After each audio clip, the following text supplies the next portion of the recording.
The following is a production of DallasCowboys.com and the Dallas Cowboys Football Club. How about them Cowboys? Yeah, go Cowboys! Let's go, baby! Are you ready for a break? Yes. Are you ready for a break? Absolutely. Ready for a break? Yeah, and so much for that. It's time for The Break on DallasCowboys.com We were on the break! with Nick Eatman, David Hellman, Ambar Garcia, and Derek Eagleton. Welcome back to The Break, guys. Derek is not here today, so it's me hosting. We got Dave, we got Nick, and we got a good show coming our way. So how are you guys feeling? What an intro. Just get right to the point. None of that fluff and the weird numbers and stuff. I'll let Derek catch up on the numbers I love tomorrow. That's all right. Man. 83, Terrence Williams. Sweet feet. I needed to get to 83, though, today. Why? 83. Well, probably my best friend that has ever played for the team. Like of all the guys that I've covered, I'm not really friends with anyone except for one guy. Maybe a couple. But James Whalen. That's my guy. Okay. He's worn like 6 different numbers in his career. He kind of bounced around a little bit, but he wore 83. And I was like, I'm kind of running out of numbers here. I think he wore 81, 82, 35, 46, but he wore 83. I actually talked to him yesterday a little bit. So James Whalen, that's my guy, 83. A lot of good ones though. Doug Donnelly, you ever heard of him? No.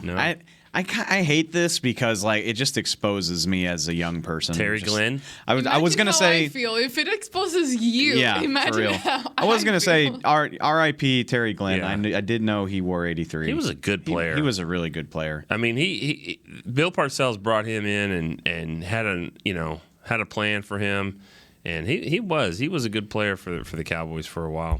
There's a few like you know how when you're a kid like you watch football but it's weird, like you're not fully cognizant of what's happening, so maybe there's just a few names that keep coming back to you. And Yeah. Terry Glenn was one of those for me. Just like I just remember they would always call this was more during his Patriot years than his Cowboy years. Another one what's that? When she remember Bill Parcells called him she. Oh no, I don't remember that. I'm Yeah, sorry. at the Patriots, I'm young. yeah. I'm young. He said, yeah, well, I think she's going to be okay. And so Oof. Amani Toomer was another one of those for me, where it just like it just felt like he was always making plays for the Giants when I was a kid. in the break, I'm going to tell you, you always get on to me about stories that I've told, and Dave's like, heard this one. I'm not as bad as Brian. You've heard me say that before? No, about me. About me. But I'm saying, I don't think. Have you heard the Amani Toomer story with Bill Parcells? I don't remember. Right. I do. It's annoying because I'll be like, I don't think I've heard that one, and then you get like 5 words into the story, and I'm like, oh yeah, no, I have. But I'll tell you during the break. Anyways, sorry. All right. What we got going on? new with we you, did AG. do the number. 83. All right. There People you go. seem to respond They to do, it. they So. do. Wayne McGarity. There we Good go. one. All right, well, I have tons of different questions for today's shows that fans just sent in for today. But before we get to those, wanted to talk about the games that are happening tonight. We got Washington against the Eagles and then the Seahawks against the Rams. What different outcomes here could affect, in what way could affect the Cowboys? Well, the big one's obviously the division game, which Yeah. theoretically, the Cowboys could clinch the NFC East tonight if Washington and Philly play to a tie. Which And I get $50. I was going to say, it might actually happen now because my smart ass Nick was like, "Hey, do you think Who's maybe-" going to write the story? He's like, maybe you could get something together in case they somehow win the division. And I was just like, that's not happening. I'm not spending 20 minutes of my day writing that for a tie. So now it probably will happen. So we'll see. Well, if it gets into overtime, get your computer out. That's fair. If it Because gets it's going into to take, overtime, it takes, 10 minutes, and it'll take probably 30. yeah. No, that's if it's tied like late in the fourth, I'll get to work. How about that? Okay. That's the only way. There's been some other talk that maybe the Cowboys would get in if Philly won, but I don't think so. I think they needed a few things to happen over the weekend, and it did not happen. Nobody agrees on this stuff. Like I had a lot of people tell me the whole segment we did about those games. A lot of people were like, "This is wrong, Dave. ESPN said this," and blah blah blah. And I'm like, Derek got that information straight from the league. So I don't think there's any other way they can clinch tonight other than a tie. Obviously, they're one win away from clinching no matter what happens, right? So they just keep winning. it's almost kind of a moot The point. winner of this game will be 3 games behind the Cowboys with 3 to play, and still play the Cowboys. Yeah. So it doesn't matter if which one wins. Dallas's magic number is 1 because nobody else in the NFC East can get to 11 wins. So let's discuss this though. What do you think the Cowboys have a better chance of beating Washington if they win the game and they're still kind of in it, or if they lose and they're kind of out? Because I think Washington's the type of team that might even be more dangerous if they're just playing. They're just kind of out there playing because that's what they were when they were 2-6. You don't think they handle the pressure well? And then when they got to 6-6, then they got kind of. We've seen it happen. Curb I don't stomps. remember if it was with Washington, but some other team, I remember that they were out, and then you go to the game, and they're actually playing a lot better than they were and, like, competing. Yeah. You know, so it's not always like they still go out there and compete. Yeah. I think for me, I mean, and I get it. Nobody cares. The Cowboys had to do this as well, but like Washington's, I can't even keep track of who's available for them. Like, so they moved the game because of the number of guys that were out, and now in the time since they decided to move it, like Brandon Scherf, all-pro guard, one of their best players, like he tests positive for COVID, so he can't play on Tuesday now. Would have been able to play Sunday. It's a mess. So like, honestly, my whole theory for this game is like, talk to me Friday when I've had a few days to digest who's even available for Washington. That's like, true. I don't know. Do we know who's playing quarterback for them tonight? It might be Garrett Gilbert, right? It could be. I think that they're still testing. And again, we don't. There's people that are listening that are probably know, and then they'll be listening later on when it gets announced. But I mean, as it stands right now, Heineke.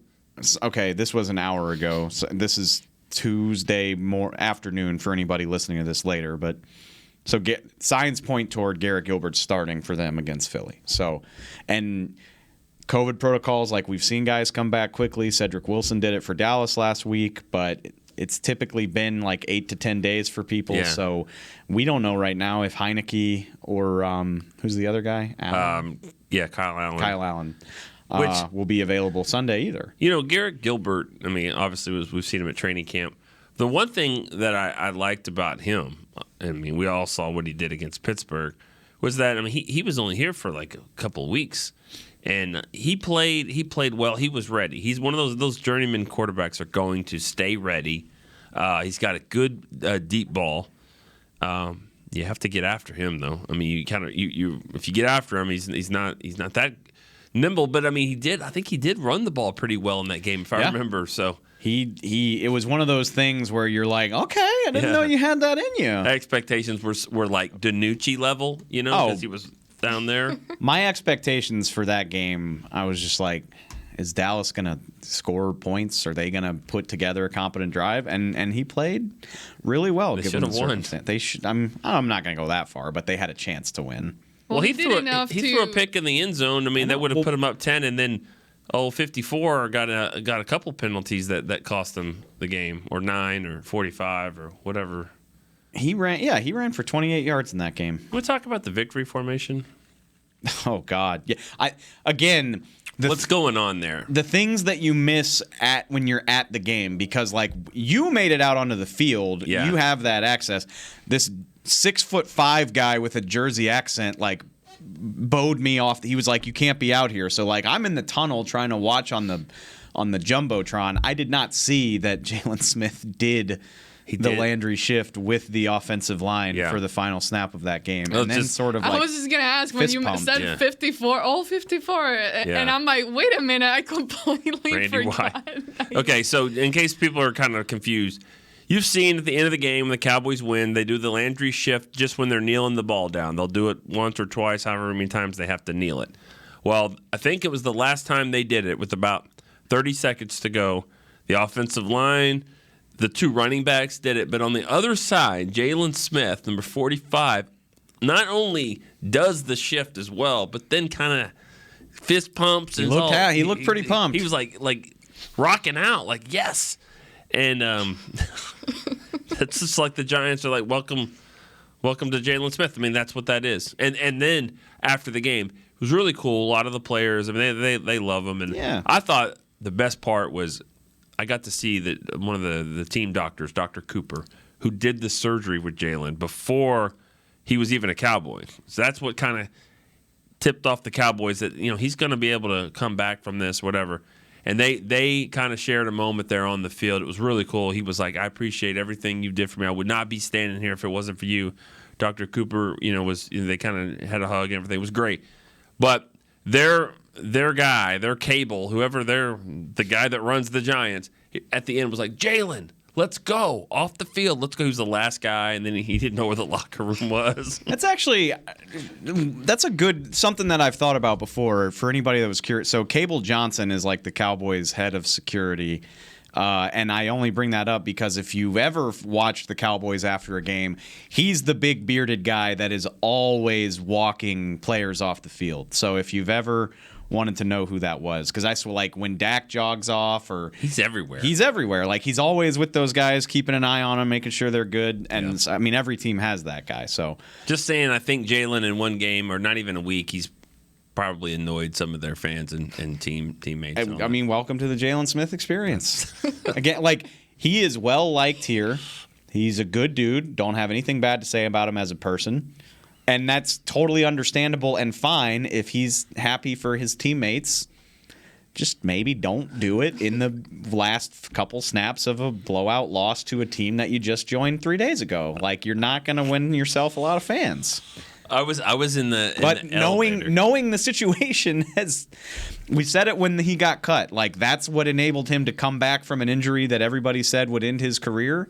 And it's also why he regularly winds up in the news for looking tone I was deaf. on the elevator headed down to the game. I mean, headed down to the field at the end, and listening to in the elevator, you can hear the Giants broadcast, and their announcers were talking about Jalen, and they said, "What this guy needs is some real coaching, because he hasn't really had that before." And I was like, interesting. Just when you think about Eberflus and Marinelli and then Dan Quinn, I'm like, okay. Yeah. George Edwards. Yeah, I was just like, oh, cool. And he goes, because the thing about him is you got to put him in the right spot, because there's one thing I know about Jalen Smith. This guy can flat out run. And I was like, sorry. I was like, I'm sorry. I thought you said run.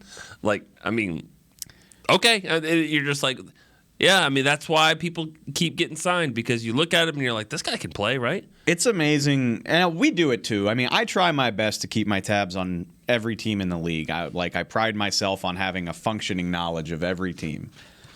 But it pales in comparison to when you're just watching every single thing that a team does. And so, I mean, if the Cowboys signed I'm sure we've done that before. Like, I'm trying to think of like, oh yeah, just like, oh, this guy was a top 50 pick last in 2015. year. Every free agent last year. Yeah, Clinton Dix is a great example. Yeah, great example.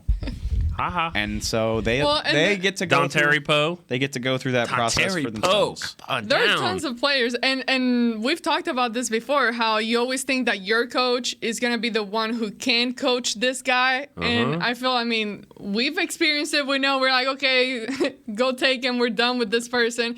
And then the other coaching from whatever team can be like, well, I can do it. I can turn things around for him, which I think that Dan Quinn did try with him. Clearly, he did try, and then. Well, think about if you're at Detroit or Minnesota, and they're like, the Cowboys have signed Jaron Kerr, so like, good luck with that.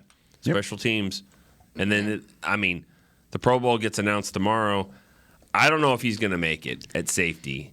I kind of lean towards no. I lean toward no. And that's not his fault. It's a popularity contest. But that being said, who are the safeties in the NFC? Don't tell me that guy from the Vikings. Adrian Amos, Harrison Smith, Xavier Woods. I don't think so. No. Well, we'll find out tomorrow. Find out tomorrow night. So in the meantime, let's go ahead and take our break, because I do have a lot of questions that people sent in that I want to get to. So we'll do that right after this break. At AT&T, everyone, new and existing customers, get our best deals on every smartphone. Why? Because you deserve it. For turning your living room into your office and your gym. For teaching Grandma how to video call and teaching her again. It's the button on your left, Nana. Okay, your other left. It's not complicated. Everyone deserves something new.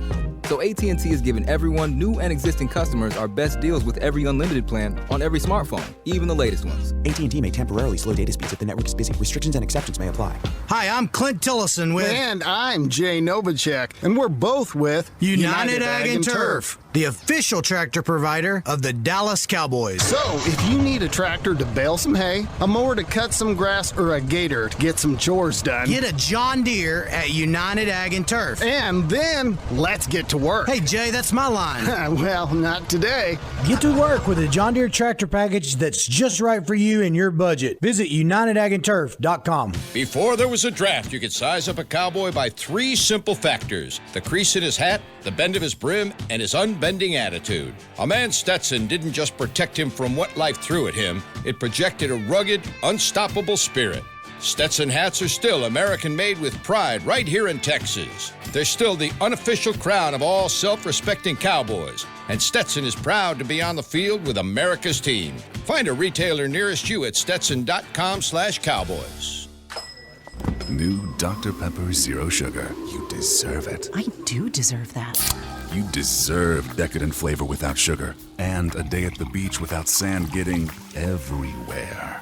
And a relaxing bath that your children don't interrupt. I deserve all that? It's really just a visual metaphor for Dr. Pepper Zero Sugar. Everything you want, nothing you don't. A visual metaphor on the radio. I do deserve that. Dr. Pepper Zero Sugar.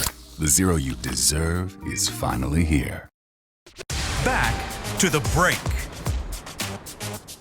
Your favorite WWE superstars return to AT&T Stadium for WrestleMania on Saturday, April 2nd, Sunday, April 3rd, 2022 for a limited time. Get 4 tickets for the price of 3. Save up to 25% when you use this code CHEER. Get your tickets to the most stupendous two-night WrestleMania in history. Visit SeatGeek.com, the official ticketing provider of AT&T Stadium. You all right there? Time for the third break? Oh, golly.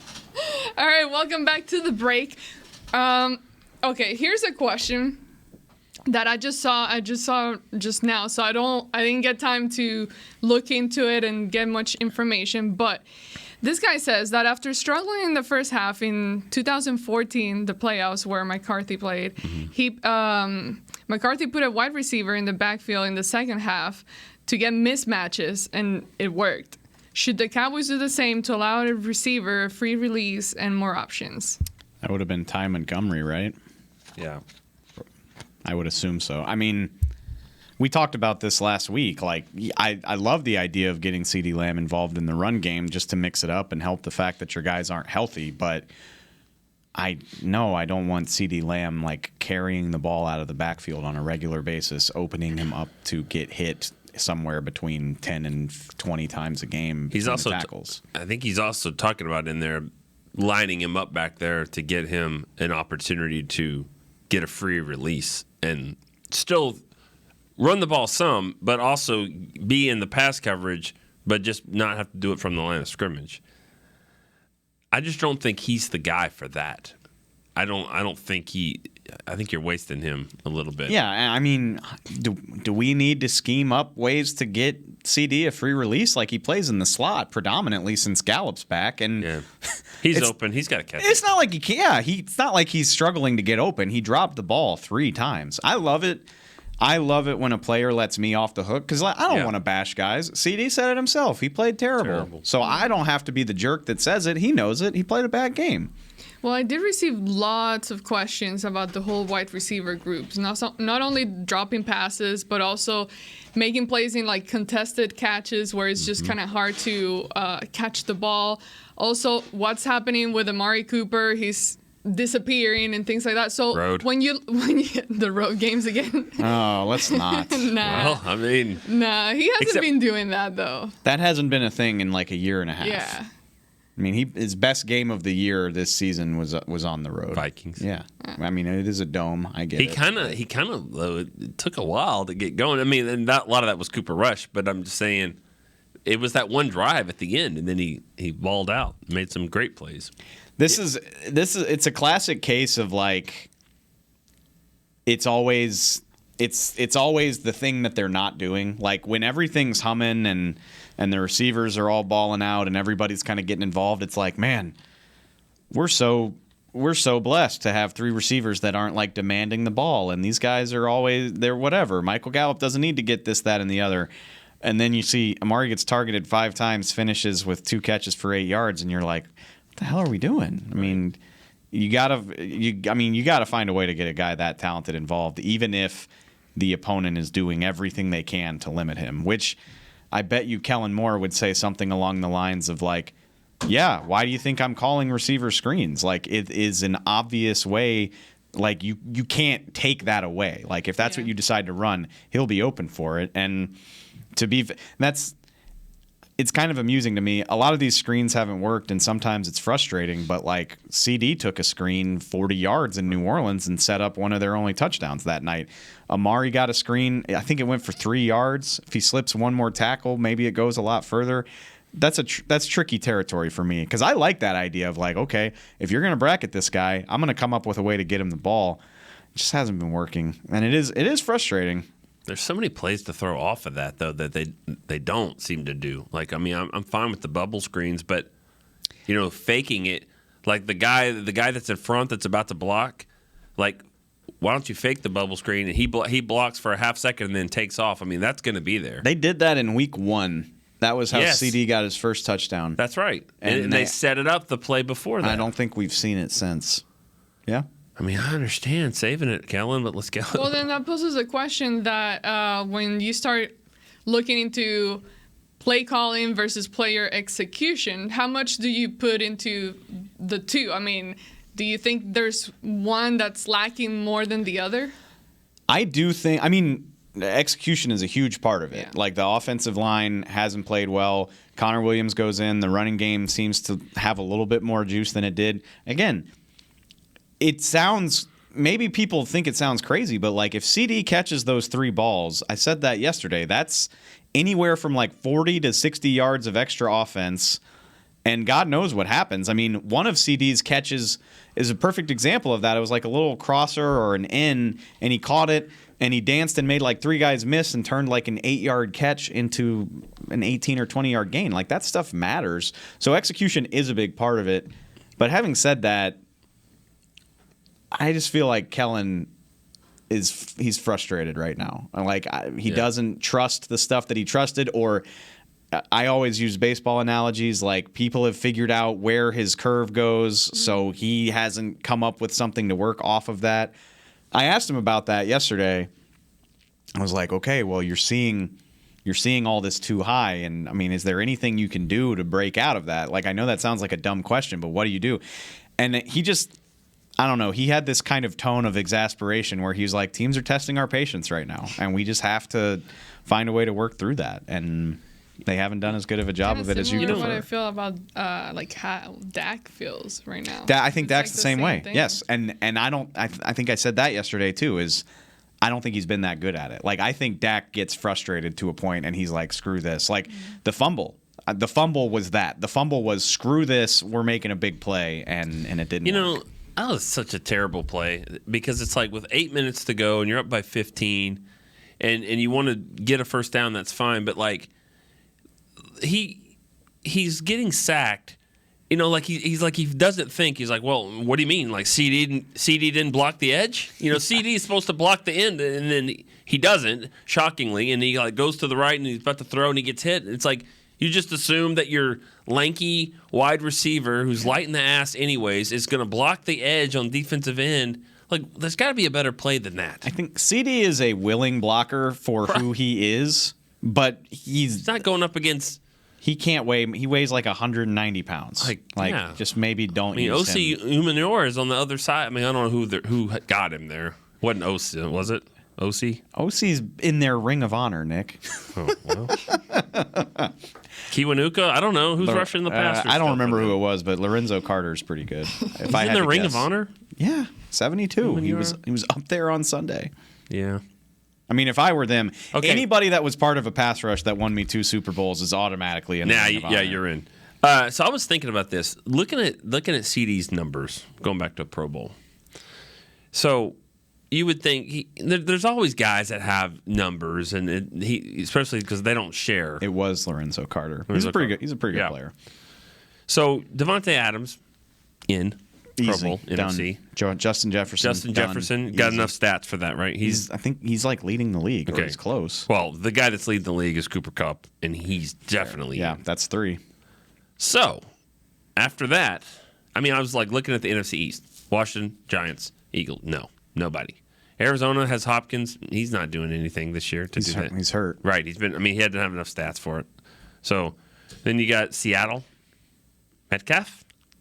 Lockett would be my guess. Lockett? Lockett's on my fantasy team. He's I don't call 11th. him. He's 11th in the league in yards, and he's got But 5 Carolina. touchdowns. That guy's putting up hollow numbers, probably. They have no quarterback. He hasn't been doing much. I got it right here. I mean, Justin Jefferson, Devontae, Locke, done. Does get interesting. Chris Godwin is now out for the year. Debo Samuel's going to be in for sure. He's a running back and a receiver. Forgot about him. Then you got Lockett. Yeah, I mean. And then CD's up there. CD's going to hit 1,000 yards, but there's a bunch of guys in front of him. There's a chance for him to make the Pro Bowl. There's a chance, but his name is CD Lamb. It would be as like an alternate, I feel like, though. Yeah, it's possible. But yeah, I mean, this. Not that anybody cares about this at the end of the day because there are loftier goals, but this little slump is probably going to cost some guys in terms of that. Like, I would have guessed Amari and Lamb were definitely in the Pro Bowl. And Zeke. I thought Zeke was leading the NFC, and he's still up there. I think Zeke still might because, again, you said because his name is Zeke Elliott, and he's also still having a pretty nice season. I mean, 862 yards and 9 touchdowns. The only guys in the NFC that are definitively better are Dalvin Cook. That's honestly it. Wow. All of the really badass running backs in the league this year are in the AFC. Well, Connor's got for the Arizona, Connor's got 12 touchdowns, doesn't he? Yeah. He's got a lot of touchdowns. James Conner, Leonard Fournette, Zeke. Those are probably the guys. But yeah, I think Zeke will make it. I think this costs Dak and the receivers. What about Tyron? Oh my God. Probably just in terms of availability, I would guess not. But the thing is, with offensive linemen, is like once you make it to 2, then it's just. And when he plays, I think he's graded the second best left tackle in all of football. Bakhtiari and Teron Armstead have been out just as often as he has this year, The if guy not from more. 49ers is good. Trent Williams, yeah, I mean he'll make it. Trying to think of. So we got Parsons, Diggs, and Zach Martin. We're locking that in. Locking those in for sure. There's no way. I'd lock Zeke too.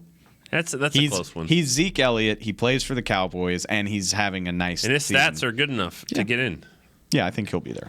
Well, speaking of Zeke, since in anger, he's a guy that last year when we saw the mistakes that he was making last year, the balls dropping and all that, and then you got to see Tony Pollard, what he could do.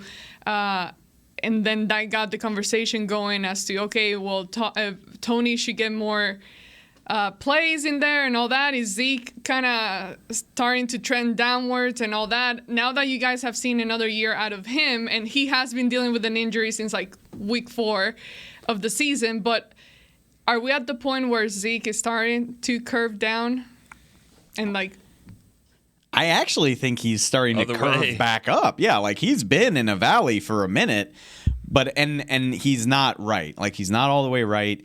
You can see it.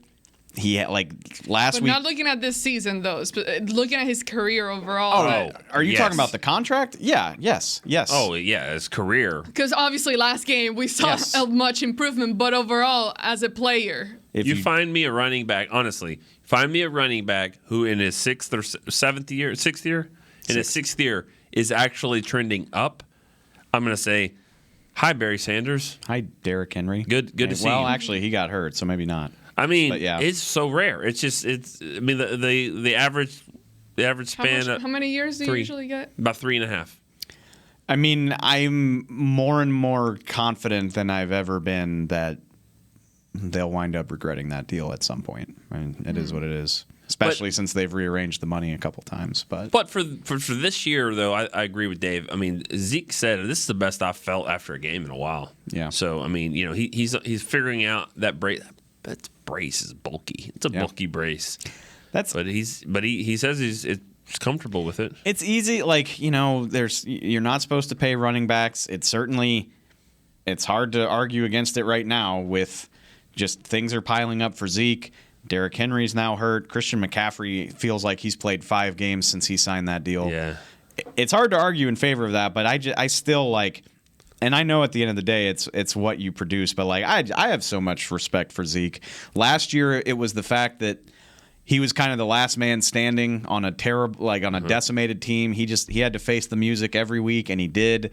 This year he's hurt. He's gutting through it. He's still playing okay. Definitely not up to his standard, but playing okay.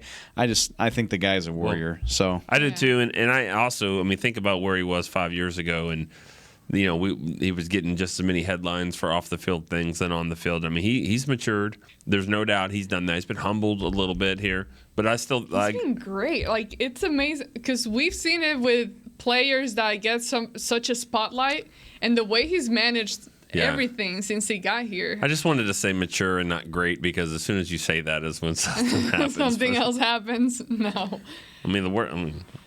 His dog's the only thing that's really that we're hearing in the media, and that's been a while. So it's like I said, he's not living up to a contract of that size, but I just respect the way he goes about it. Don't also for the Pro Bowl, don't rule out Tony Pollard. You really like this Pro Bowl thing. Fans do. Fans like it too. Do they? Yes, they do. I feel like I always see people complaining Not the game. about it. Not the game. They don't want to watch the game, even though it's the highest rated All-Star game there is. But the game it's just not a football game, and so that's why, and it can't be, and you wouldn't want it to be if your guy gets hurt and all that. But it matters. Like it definitely matters when you start looking at the end of the career and all that. Like what is he? He's a 3-time Pro Bowl or whatever. I'm just saying Tony Pollard. My prediction is he will get in as a return specialist, and he'll get more carries than anybody in the game because that's what happens. They'll play him at running back. He'll play. I think he's going to get in as a return specialist. Okay. I don't feel particularly strongly about this, but all right, take your word for it. No more Pro Bowl talk. I'm done. I wish we could revamp the way we do the Pro Bowl voting, like everything about it. You know, what would you do? Like change it so that it fits the modern game. Like we're still arguing about like, well, is this guy a linebacker or a defensive end? Like, well, you're right. Just all that type of crap. They should call them pass rushers. And the voting formula, I don't like. Yeah, I saw somebody complain about this the other day, and I get it. Like we have a job to do. We're trying to promote our guys, but teams are out here like retweet this for votes to the Pro Bowl, and it's like, okay, so if so and so gets 10,000 retweets, he's going to beat a guy who's clearly having a better season than him. I don't like the way. And to your point, like it's easy to say, oh, this is trivial. Who cares? It's a BS game, and everybody gets into it anyway. But like, these are the things you look at when it's time to decide if a guy goes to the Hall of Fame. And so, I think it should reflect that. I think it should be taken a lot more seriously than it is. What I would do, honestly, I would let the players and the coaches vote for the guys that make the team, and then I would leave probably 8 spots open, something like that, and let the fans vote. You know, because then the fans are back the snubs and all that. This is who the fans want to see in the game. So, okay, well, these 12, 15 people didn't make it. You can vote for the last 8, and they'll figure out how it works position-wise. Because it is a fans' game. They want to see who they want to be in there, but at the same time, it shouldn't be, like you said, it shouldn't be rigged because, Tyler Biadasz was leading the fan vote in centers. Yeah. Come on. Well, and we've seen... He's played better lately, though. You got to say about him. We did this last week, and better. I felt bad. No, like Tyler has improved, although some of the issues, I feel like anytime, which totally makes sense, but like anytime they go against like a really badass nose tackle, I feel like I notice Dak reaching for snaps and trying to find snaps and stuff like that. But he's a young guy. They did score against the Saints. Let's throw that out there. It's not like they got shut out by the Saints. Oh, we're talking. Oh, the Bucks. I'm just saying that win was considered an ugly win on the road. Whatever. It looks better now than it did. Just that's what I'm saying. You can't complain. I did my whole spiel yesterday. Sean Payton resigned yet? Or he did not. They just been like, we don't need you. The freaking Cardinals lost to the Lions, like the team that has been the hottest in the league. Strange lady. NFL's strange lady. Strange lady, Dave. How does he know it's lady? Yeah, just ships are ladies. I don't know. That's just a thing, you know. Big Sheila. All right. Jordan that was Lewis. The boat. Jordan Lewis said he would name his boat Big Sheila. Oh, okay. I didn't hear that. I was kind of confused. Okay. Yeah, and the thing about it is, nobody in his family. There was no hesitation. No hesitation. It was just like Big Sheila. I love that. And nobody in his family is named Sheila. No mom, nothing like that. Speaking of unsung heroes, Jordan Lewis isn't going to make the Pro Bowl, but having a career year, 3 career high in picks, made that play. Again, guys are making plays on balls that we haven't seen. Like, it sounds dumb, but I don't trust past Dallas secondaries to track a popped up pass and bring it in like that. He said, I don't know if you heard the interview about Trayvon Diggs. And I asked him about Trayvon after the game, and he was just like, it's record setting. It's unbelievable what's happening. But he said, I told him last year, you were doing the same thing last year. You were just dropping them. He's like, you had your hands on the ball all the time. You just didn't catch it all the time. J. Lou, underrated just as a personality, as a player. Glad to see he's having some success. Still can't believe they overturned that call. I thought for sure that was going to be an incomplete pass. The interception by Diggs.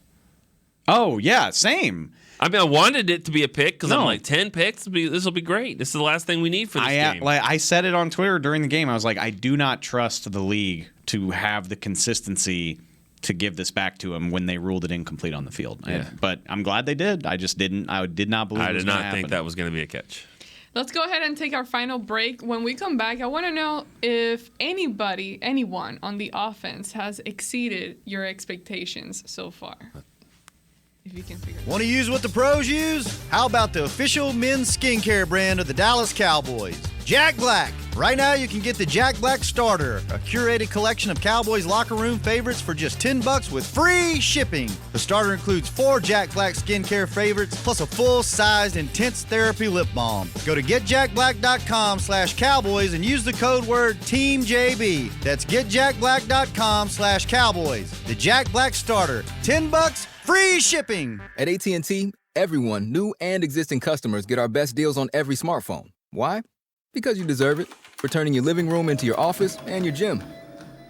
For teaching grandma how to video call and teaching her again. It's the button on your left, Nana. Okay, your other left. It's not complicated. Everyone deserves something new. So AT&T is giving everyone, new and existing customers, our best deals with every unlimited plan on every smartphone, even the latest ones. AT&T may temporarily slow data speeds if the network is busy. Restrictions and exceptions may apply. Hi, I'm Clint Tillison with... And I'm Jay Novacek, and we're both with... United Ag and Turf, the official tractor provider of the Dallas Cowboys. So, if you need a tractor to bale some hay, a mower to cut some grass, or a gator to get some chores done... Get a John Deere at United Ag and Turf. And then, let's get to work. Hey, Jay, that's my line. Well, not today. Get to work with a John Deere tractor package that's just right for you and your budget. Visit UnitedAgAndTurf.com. Before there was a draft, you could size up a cowboy by 3 simple factors: the crease in his hat, the bend of his brim, and his unbending attitude. A man's Stetson didn't just protect him from what life threw at him, it projected a rugged, unstoppable spirit. Stetson hats are still American-made with pride right here in Texas. They're still the unofficial crown of all self-respecting cowboys, and Stetson is proud to be on the field with America's team. Find a retailer nearest you at stetson.com/cowboys. Back to the break. Chris, I need some Christmas music here. At any? All right. This is a little different tune, though, because I was going to go with the Rudolph, but all right. Want Rowdy to deliver your presents. Now is your chance. Rowdy's holiday deliveries are available. Spread the joy in a holiday dance. You can surprise someone with the delivery of your favorite mascot. Book your holiday delivery today. Dallas Cowboys website, dallascowboys.com/Rowdy. Wow. It's not a coincidence that you waited until Derek wasn't on the show. No. There was just, it felt right. Okay. It was the Rowdy Reed. I mean, it was there. There we go. Felt right. I don't know if it sounded right, but I respect the effort that you put into it. Yeah. A for effort. That's all I need. That's all we need. I mean, get trophies in this world for effort, right? So these days we do, depending on who you talk to. Is it because my throat's a little raspy? Is that why the singing wasn't good? Yeah, I probably should have waited for a different time. It just didn't really. I'm not good. I'm not a good singer. It just didn't match the beat. It didn't match the song. It's okay. If we ever have a comedy You know- talent show, No, That that's not it. would- But ironically, I didn't think he had that music because I was going to do that. I was going to say Rowdy, the Cowboys mascot. I was there going we through go. it, and so it threw me off a little bit. I'm sorry. you want to do it again? No, Completely a cappella? no. Next tomorrow. Tomorrow. All right, guys. So on offense, is there any player that has exceeded your expectations on the offensive side of the ball? Tony this Pollard. year? If there is an answer, that's it. Besides him, nobody else. If there's exceeded, no. That's our fault though too. That's our fault for putting Dak up there. That's our expectations. Yeah. So see, I don't no. But that's our expectations. I have one. But Dak was meeting the expectations up until about Thanksgiving. We didn't make this up. Dak was playing at an MVP level. That was happening. That was a real thing that happened for half the season. And so he was exceeding my expectations, honestly. And I have it just a great one. What's that? Terrence Steele. To me, he definitely exceeded my expectations. Okay, no, that's fair. That's totally fair because the expectation was basically that he was awful. So yeah, and I mean, From last I'm not year. trying to be a jerk. No, I mean, yeah. Well, we go never, back and listen to the shows from week 2. Was it week 2? Yeah, when Lyle got suspended, everybody was just like, "Oh my God, Joey Bosa, don't kill our quarterback!" And that hasn't been the case. He's been solid. I mean, to That's the point fair. where we're wondering who the better option is at right Yeah. tackle. Yeah. I mean, with Lyle, and that a lot of that's on Lyle for not maybe playing as well as we thought he would. But yeah, Terrence Steele is great. Terrence Steele is the best one. I saw some people then have mentioned Biotish, and I'm not trying to dog the guy. I think he's gotten better as the season has gone. He's been fine, but going back to me and Nick harping on the same thing, when you don't bring in competition for the job, that raises my expectations. Yeah. Like I don't think he's met the expectation of we're good here. We don't need to do anything about center. So I had Steele and Pollard. Yeah, and I mean, and Cedric Wilson has played better than I thought he would. Now he hasn't. Last few weeks he's been injured and COVID, and then off the COVID list, and hasn't practiced a lot. But the versatility that he brings is. But also, that's something that you have seen from him in the past. That you're like, okay, yeah, this guy. But has something in him. He has done it over a larger sample size. Yes. Honestly. 99% of what Cedric Wilson had done coming into this season was his one great game against Seattle last year. That was almost all of it in terms of offense. And this year he's done it reliably. I mean, they didn't miss a beat without Gallup for most of the first half of the season. His biggest play of the game came without Dak. I'm not sure they beat Minnesota without him going the distance. Definitely. So, yeah, that's okay. That's 3. Is there anybody else? Is there anybody else? All right, defense. Everyone. Oh, yeah. All of them. Well, here's a question. With the exception of maybe. No. Everyone has exceeded my expectations. Even Tank has come in and played better than I thought he would in those 3 games. He's been very, very, very active. I say this all the time. We spent half the season when they get these guys back, and I had all the confidence in the world that they would. What's that? One guy. What? One guy has not exceeded your expectations. Who? Leighton Vander Esch. That's. Yeah. I don't know how high my expectations were for him in the first place, though. Better than being 6th on the team in tackles. Yeah, maybe so.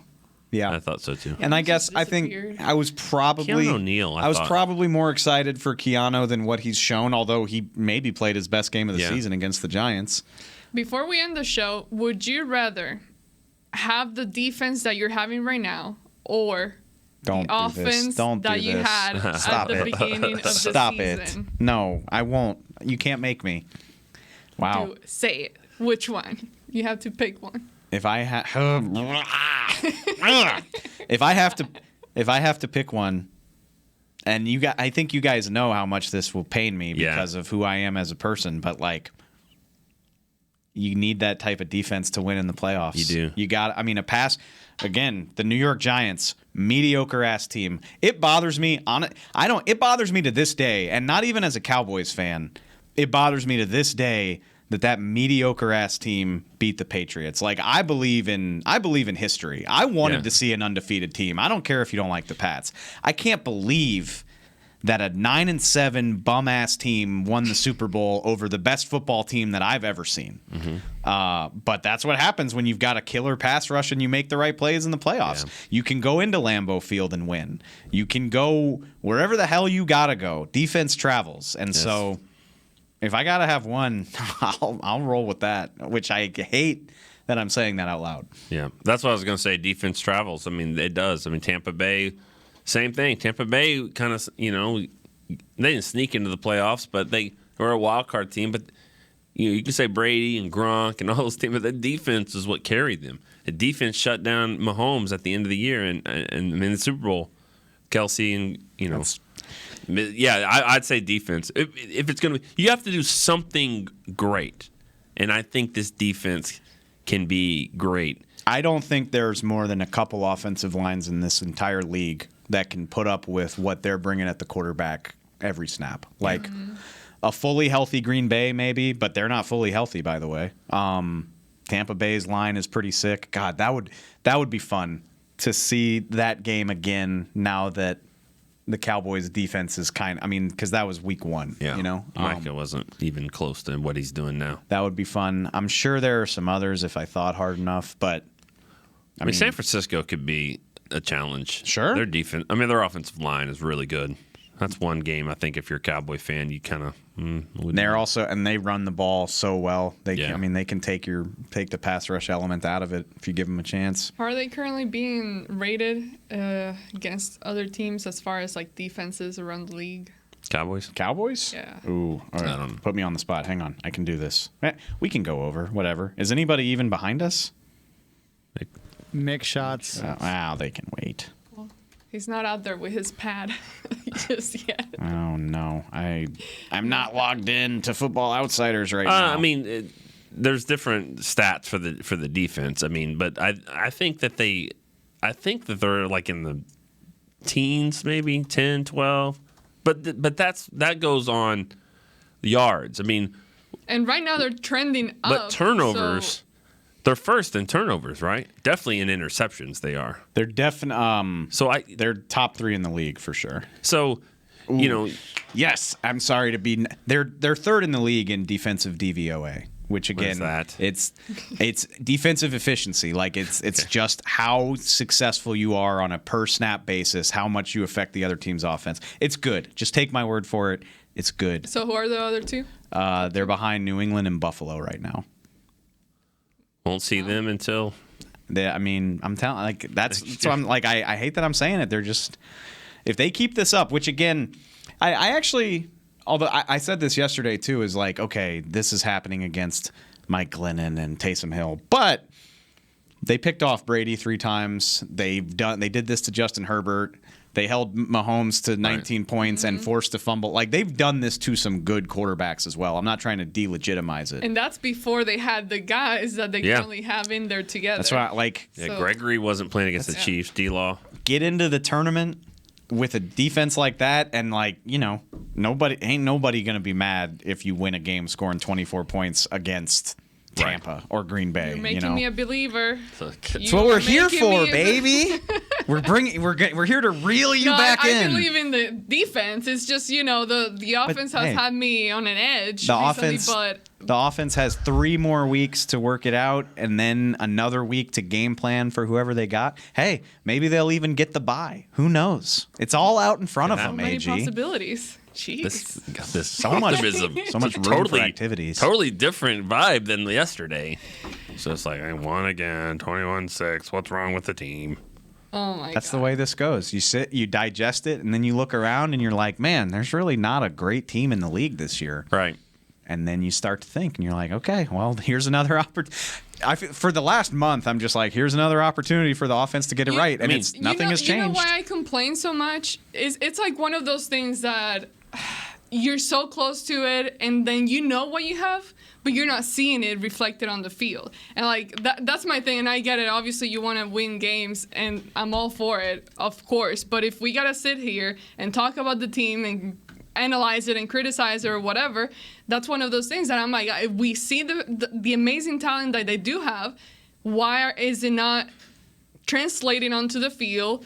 And what happened since Dak got back from the injury? What's going on and all that? So that's why I get moody when it comes to that. But yes, of course, I want them to win games no matter how or what. So, anyways. Just when you think about like the loss to Denver or the Raiders, just how bad that was, especially the one to Denver because it caught everyone by surprise. I mean, what do you think's going on in Arizona? Like, I guarantee because Denver was average, and then they played great and dominated you. But go to Detroit and just get and curb stomped like that to start 10-1 and be 10-3, back-to-back losses, one of them to the worst record in the league. Yeah, Tampa just got shut out at home by a mediocre Saints team, and also lost. Like they lost Godwin for the year. Fournette's banged up. Mike Evans is banged up. But I'll say this: the '95 Cowboys went 12-4. They lost 2 games to the 4-12 Redskins. 2 games, and when the Saints went 13-0 to start the year, and they lost to Dallas, and then they lost to the Bucks at home, which was bad. I remember being a 20-year-old Saints fan. They started. It was very. I said this on the radio today. It was very similar to what's happening in Dallas right now. A little bit because it was different because 13 wins is like incredible. Yeah. But they lost to the Cowboys. Then they lost to a bad Bucs team. Then they sat everybody because they didn't have anything to play for and lost that game too. So you go 13-0 to 13-3, and you would have thought the city was on fire. Everybody's just like, was this all for nothing? Like we suck. We're not going to win a game in the playoffs. And then they took the week off and won the Super Bowl. So you never know. Well, we gotta go. I already saw Mickey, and I am not Derek Eagleton, so I don't have that kind of power to stay here for much longer. Anyways, thank you guys so much for listening. For Nick Eamon, David Hellman, and Member Garcia, this has been The Break on DallasCowboys.com radio. This has been a production of DallasCowboys.com and the Dallas Cowboys Football Club. How about this, Cowboys? Yeah!